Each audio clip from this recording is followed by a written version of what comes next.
This is the greatest in the world. Buy now before it's too late. Once in a lifetime opportunity. Did I use enough exclamation points? Does this remind you of some of the email you get or some of the postings you see in social media? Hype.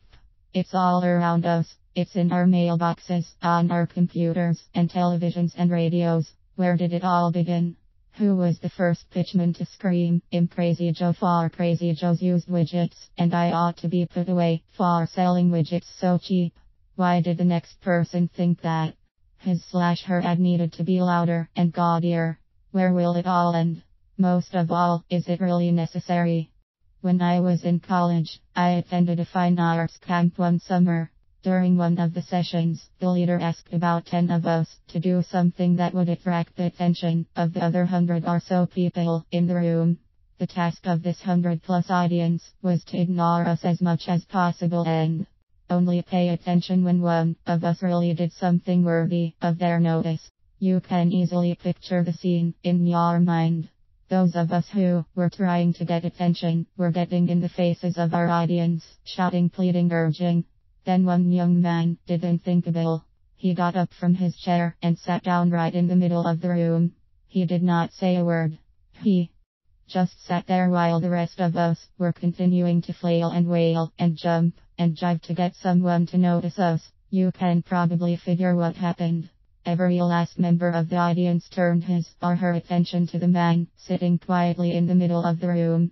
He had won. There is so much hype surrounding us today that it seems as though there is very little truth in advertising. This could be a key to the successful marketing of your business. By simply and plainly telling the truth, you can and will stand out from the crowd. A character played by Walter Brennan used to say, "No brag, just fact." Joe Friday of Dragnet fame was famous for saying, "Just the facts." This should be your motto for promoting your business. When it comes to self-promotion, exaggeration is simply not necessary. If you're good, the facts will prove it. If you're not, no amount of yelling or ads with all capital letters in them will make you good.